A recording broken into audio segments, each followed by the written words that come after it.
Good morning, Bookeemonsters. Good morning. Welcome or welcome back to Bookeemonsters. My name is PK. It is Thanksgiving Day, Thursday, November the 28th, and we're here to look at new releases that have been published this week and this week only. Every day of the week, we look at a different genre. On Thursdays, we look at fantasy and science fiction. Because it's a holiday week, there's not a whole lot of them, so we'll probably also be looking at cozy mysteries, and cozy mysteries never take a holiday. There are lots of them. Good morning, Cajun. Happy Thanksgiving. Hope you have a very good day. Glad you're here. I didn't steer you wrong with the book goblin. Yes, I found another funny one. People are probably aware of her already, but I just found her, which is why I'm about a minute late, a few seconds late, because I went down that little rabbit hole. I found her first on Facebook, but she is also on YouTube. It looks like B Mac Writes, the letter B, MACK, and the word Writes. Funny. She does Elders Rules, and the ones I've been seeing are the Elders Rules for Thanksgiving. And it looks like it's not, she's been doing this for a few years, so there's some older ones there too. Funny. All right. And because I went down that rabbit hole, I didn't have coffee, so I ran and got coffee, which is why I'm a little bit late.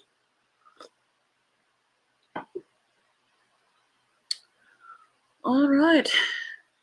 You were going to get Cracker Barrel, weren't ya? I just got a turkey breast. I'll probably pop that in about 10 or 11. It only has to go for a couple hours.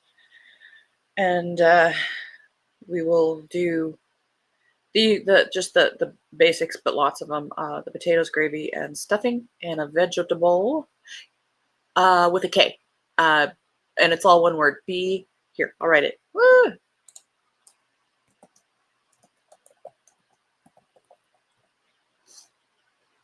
Here we go. Very funny lady.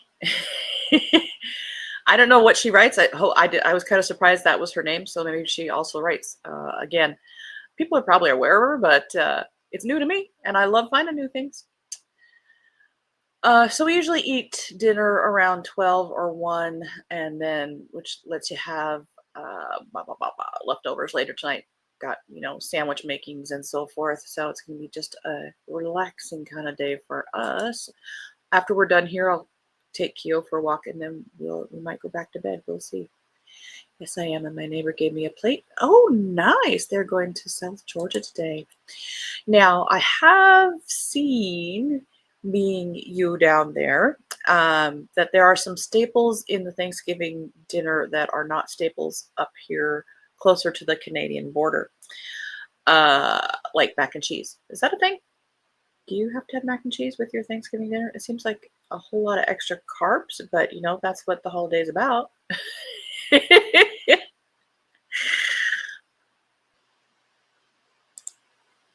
All righty. Let's jump in. We've got 6. And there's one definitely strange one there. Not this one. Darkly by Marisha Pessel. I've read some books by her, I believe. I guess you could call this a speculative thriller, maybe? Arcadia Dia Gannon has been obsessed with Louisiana Veda, the game designer whose obsessive creations and company, Darkly, have gained a cult-like following. Dia is shocked when she's chosen for a highly coveted internship along with 6 other teenagers from around the world. Why her? Dia has never won anything in her life. This sounds like a Charlie and the Chocolate Factory kind of setup. It's not Hunger Games. Maybe it is. Maybe there's a competition. But we're starting out with Charlie and the Chocolate Factory. The Golden Ticket. Darkly, once a game-making empire renowned for its ingenious and utterly terrifying toys and games, because that's what you want in toys and games, terrifying, now lies dormant after Veda's mysterious death. The remaining games are priced like rare works of art, with some fetching millions of dollars at the auction. As Dia and her fellow interns delve into the heart of Darkly, they discover hidden symbols, buried clues, and a web of intrigue. Who are these other teens and what secrets do they keep? Why were any of them really chosen? The answers lie within the twisted labyrinth of Darkly, a chilling and addictive read by this author.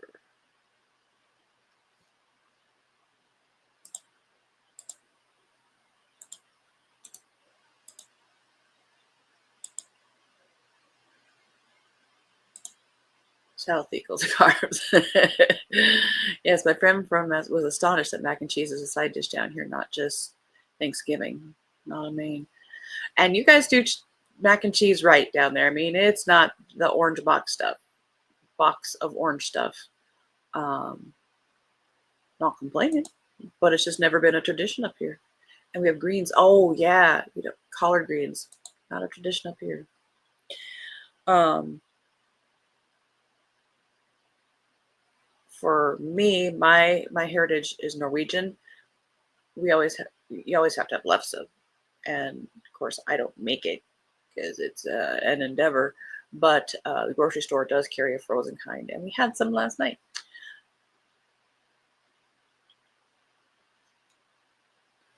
Food traditions are wonderful. A Debt of Darkness by C.J. Holmes, first in Dark and Devilish. How do they know there's going to be 4? I did check these. These are published this week. It's Kindle Unlimited. Sometimes they just kind of have a whole bunch available and go boom. The man I'm forced to marry is everything I despise. Here's the thing about the trope of marrying, and it happens mostly in like fantasy, romantasy stuff, having to marry, and this happened for centuries in marrying for using the daughters as marrying to other kingdoms and blah blah blah. But being specifically here, having to marry your enemy, they're going to have intercourse at some point. That is really awkward.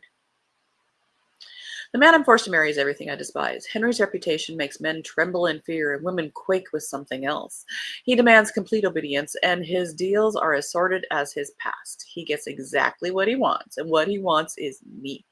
My father sold me to him, but I'm not an obedient type of girl.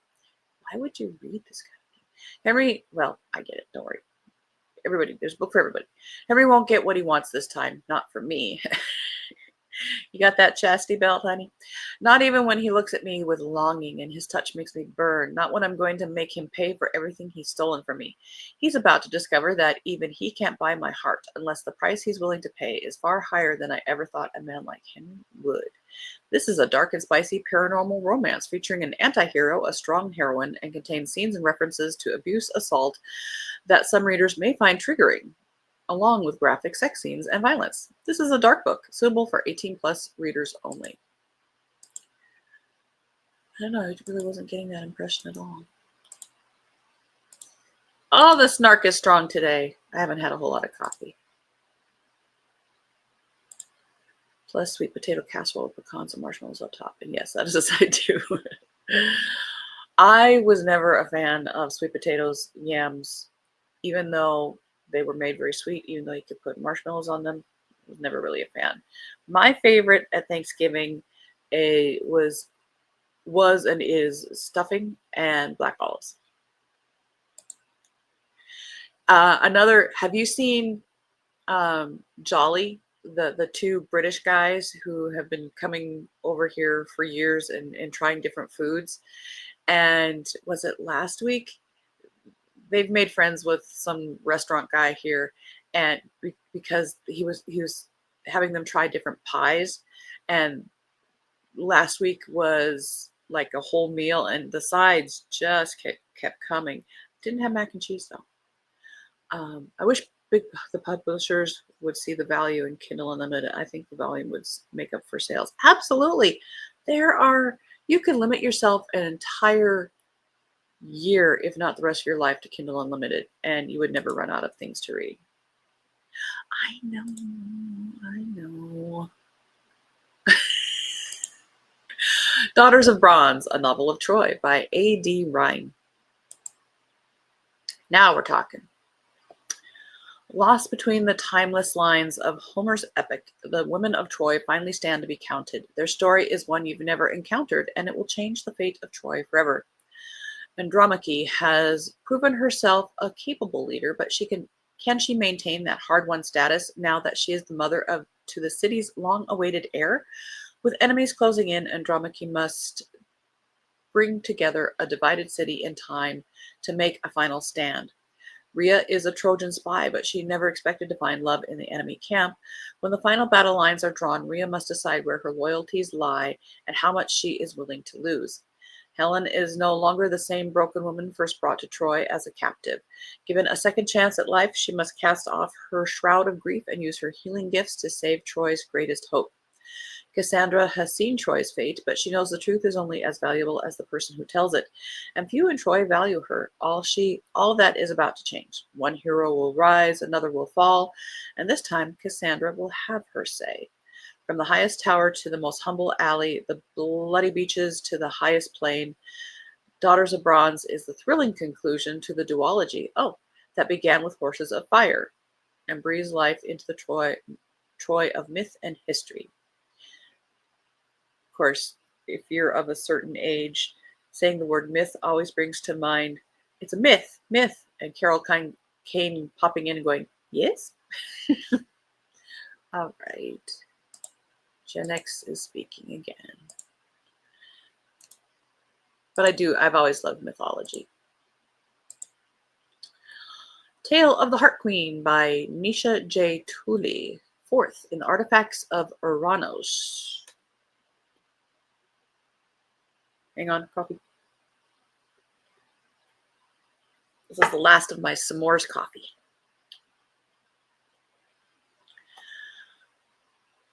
Some mistakes can't be undone, and Lore now faces the crushing consequences of her wild fey magic. She's already set events in motion, and there's no escaping the relentless pursuit of the Aurora King. Everyone wants something from her, and her list of enemies keeps growing, each more powerful and vindictive than the last.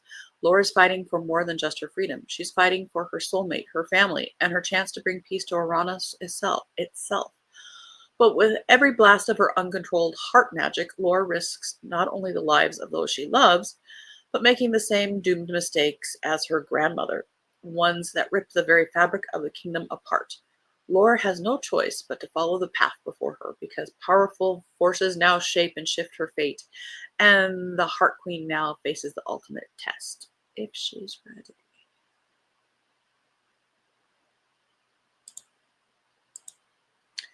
End of row 1. Now this one is the weird one. It's very speculative fiction, if I remember right. The Third Temple.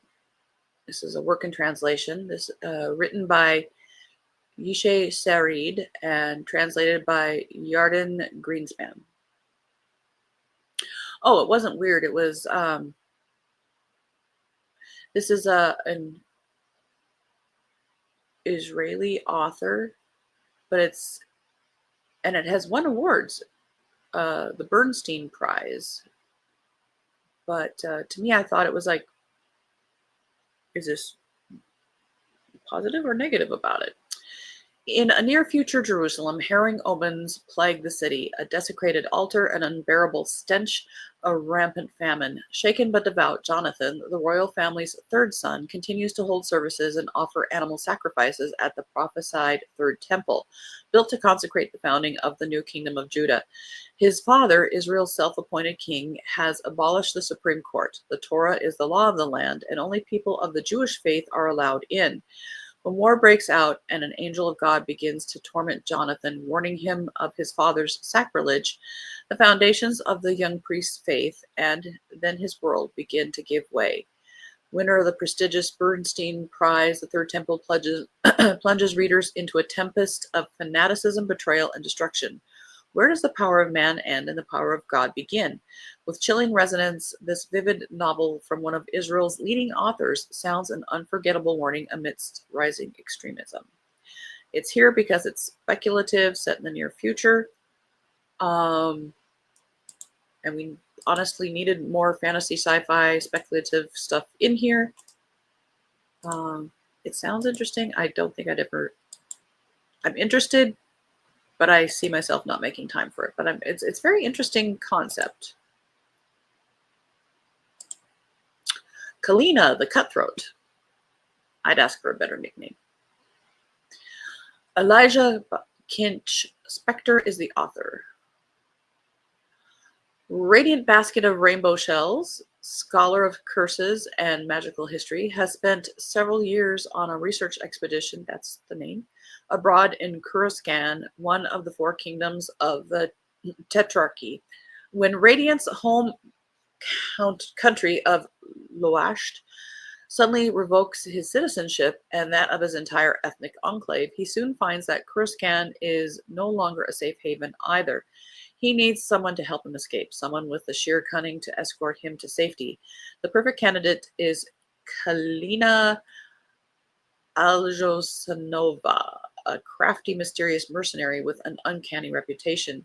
But with the political situation in Loasht far more volatile and dangerous than when Radiant left it, he may never be able to return home to his family. Wielding her signature guile, my guile has a signature, Kalina finds Radiant asylum in a utopian community on the border between Loasht and the Tetrarchy, and for a moment it seems like they might finally have a safe place to stay. But when the group's charismatic leader grows wary of refugees flocking over the border to his community, and suspicious of Kalina in particular, a brief sense of safety begins to unravel. Kalina the Cutthroat deftly imagines how the pressures of heroism warps even the most unshakable of survivors, asking what responsibilities humans have to one another and whether one good deed of any magnitude can absolve you of your past. And that's the end of fantasy, sci-fi, speculative fiction. Let's go to cozies where things are a lot easier. It's just murder, easier.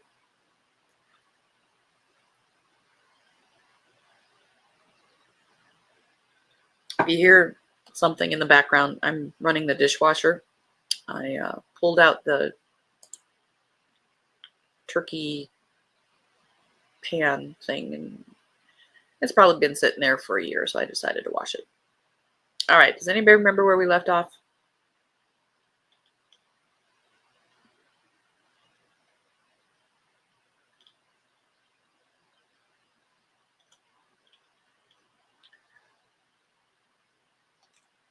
I know we did the pirates. Was it the pirates?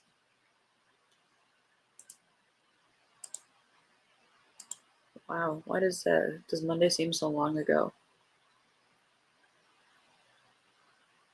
Oh yeah, we did that one. The partially dead body. He's only partially dead. I'm thinking we are somewhere in here. Oh yeah, I think that's where we ended. All the bolded words. Yeah, I think we're here. Scales of Deception by Aaliyah Burke. 4th in the Trapper Lakes series. A knife in the chest of the vice mayor wasn't how Jinx wanted to finish out her night. To be fair, it probably wasn't how he wanted it either. But here she was in the middle of another investigation, only this time her boss, Mr. Rossett, is the main suspect. Help for him comes in the form of her ex-boyfriend, a lawyer who'd come across the country to lend a hand. If trying to figure out all that wasn't enough, she and her father have a new house guest. Her estranged aunt has come to Trapper Lakes and is going to be moving there to begin the school season as the town's new music teacher. Will Jinx be able to keep it all together while solving the case and navigating the tricky keys to being in the same town as her exes? Maybe.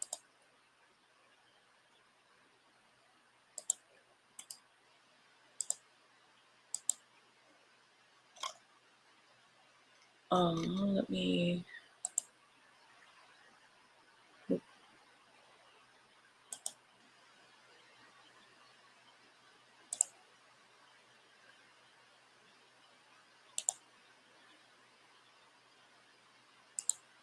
All right, I'm going to do that. There we go. He's stunned. Yeah, yes. Murder at Maryville Manor by Ella Strike. First in Kitty Goring Investigates series. London, 1923. Kitty Goring seems to have it all. Lavish nights at London's finest clubs. Soirees and a parade of charming bachelors vying for her hand. But despite the glamour, Kitty longs for something a little more thrilling. Life after the war has left her restless, and all the glittering parties are starting to feel a little dull. I'm going to pause there for a minute. I just realized I left the cell phone with the alarm about to go off in a minute, so I'm going to be right back. Oh, you probably don't. Yeah, it doesn't matter if you hear me or not. I'm just running into the next room to grab my phone because it will just keep going and going.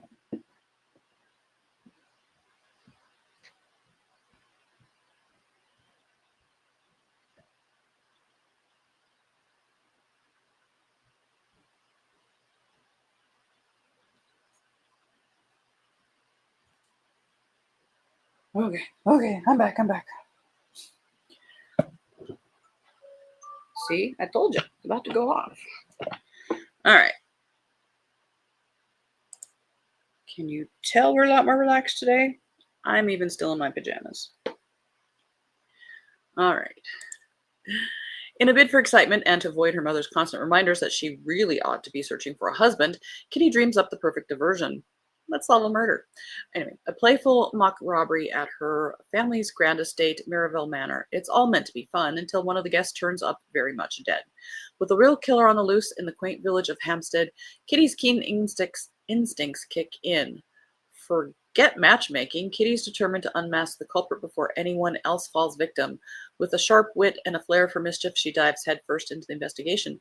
But getting to the truth won't be easy, especially with the brooding Detective Inspector Henry Burton. Brooding is code for hot. But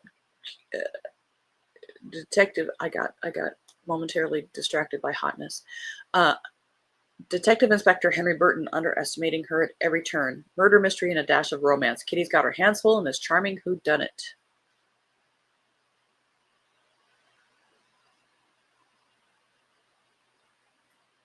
We're starting to add little tags at the end.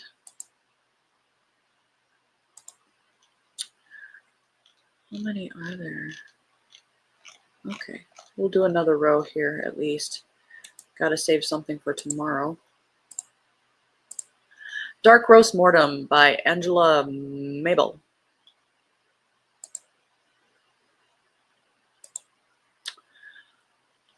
Emma Folger's peaceful life as a barista in a classic Florida town takes a bitter turn when she discovers a body behind her grandmother's coffee shop and a beloved regular disappears.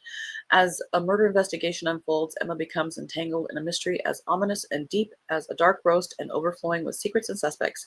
Can she grind out the clues and find out who done it before the coffee and the case goes cold?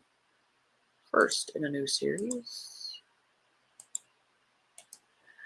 Banking on Murder by KJ Emmerich. 12th in the Pine Lake Inn Cozy Mysteries. Dell Powers is ready for a festive Christmas at the Pine Lake Inn with her family and friends, but trouble has a way of disrupting the small town of Lakeshore. This Christmas would be no exception. When Victor Bank, a notorious and obnoxious podcaster, checks in to debunk the inn's haunted reputation, Dell's holiday plans are thrown into chaos. It isn't long before old grudges and hidden secrets emerge with murderous intent. With her ghostly friends strangely silent and the inn's guests on edge, can Dell keep the holiday spirit alive and uncover the truth before it's too late?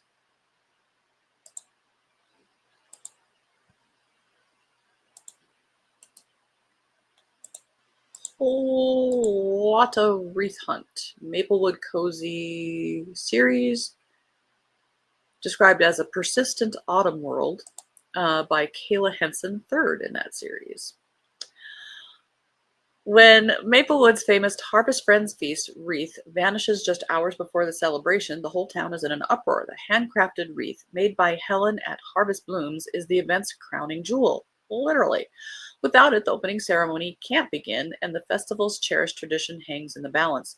Determined to save the day, Ella Maplewood and the Cinnamon Roll Squad spring into action, following a trail of fallen leaves, cryptic notes, and mysterious sightings of Maplewood's mischievous golden fox.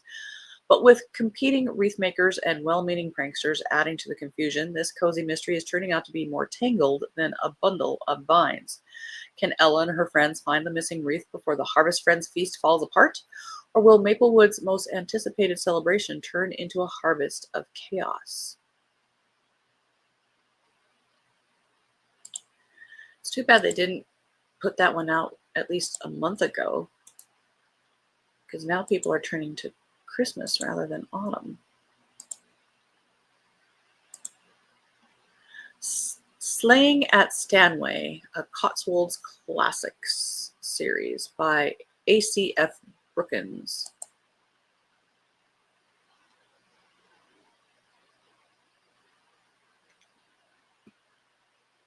It's not a republishing. Cute cover, the Pine Lake one. Yeah. The fact that the series name is not capitalized, but the word book makes me not want to read it. Yeah, probably very, very self-published. When American expat Nigella Hunt, really she's from America and her name is Nigella, it's very English. I know, I'm being judgy.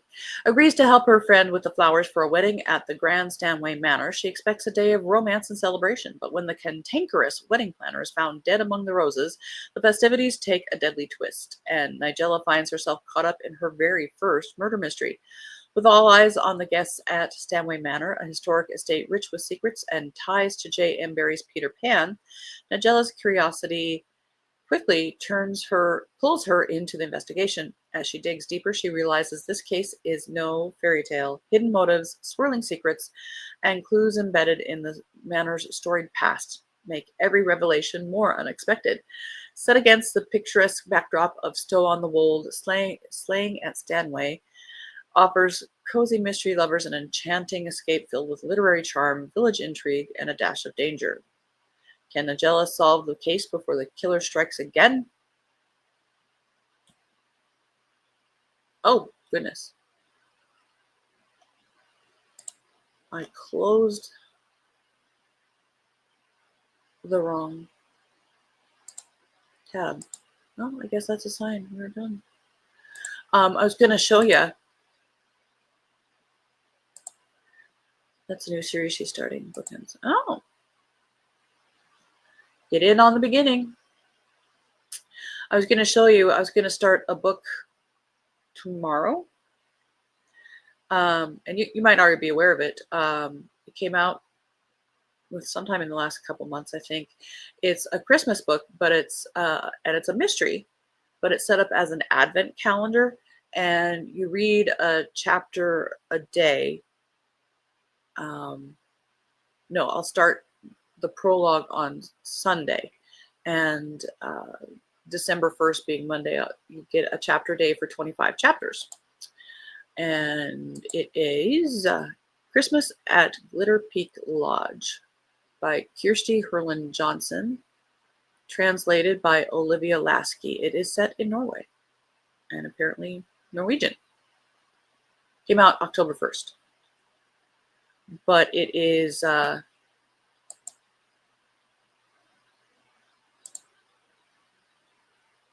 there's a prologue, and then you read each day a chapter, and by hopefully the 25th chapter, you are solving a mystery.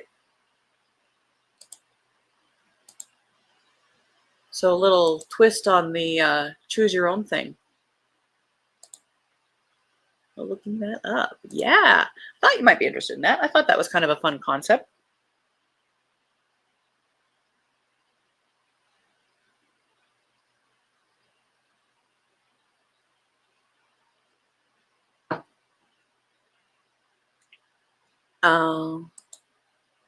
Shoot.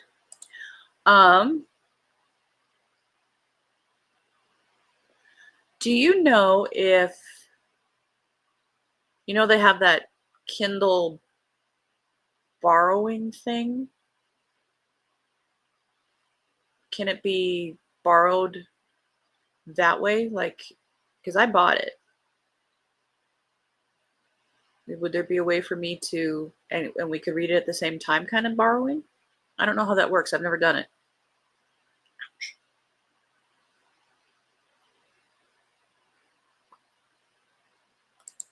Might need to look into that.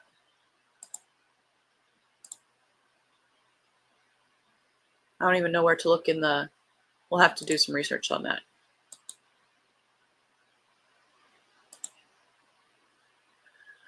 No, there's a,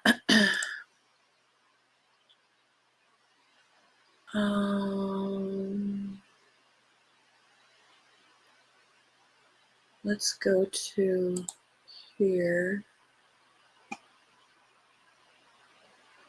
Let's go to here.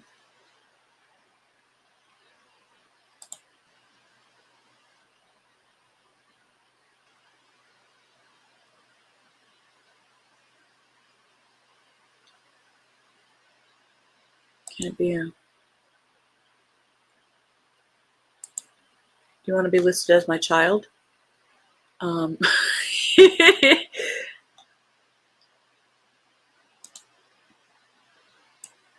Didn't they used to, did they end that? It used to be that you could like lend out books from your personal collection. I wonder if they stopped doing that.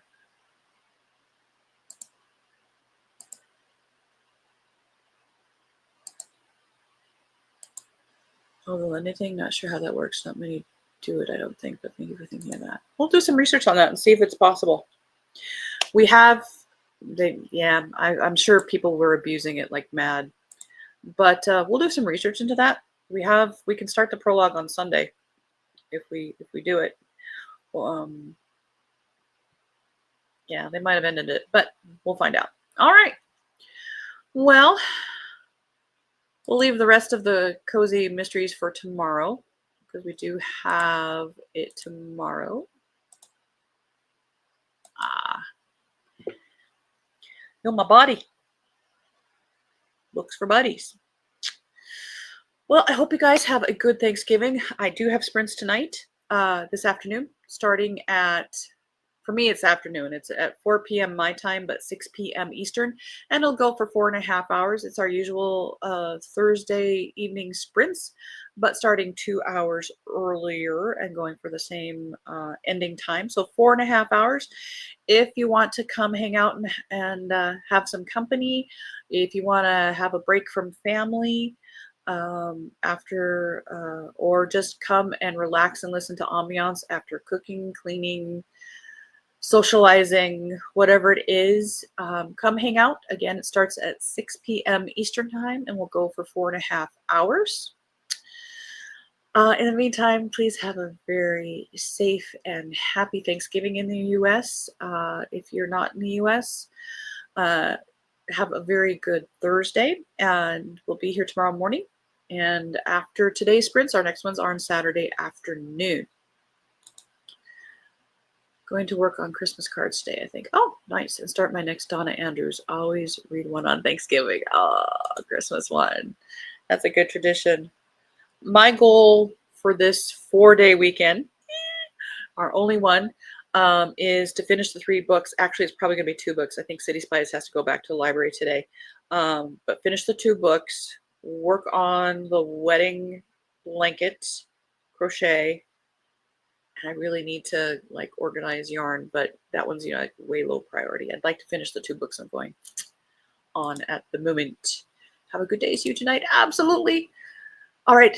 Enough chatty. I got to take Kyo for a walk. Get bundled up. It's probably, what, 20 degrees out there? Not bad. All right. Thank you guys very much. And hope to see you tonight. Bring a friend. And as the banner says, don't be a bookworm, be a bookie monster. Om nom nom. Have a good day and see you later. God bless.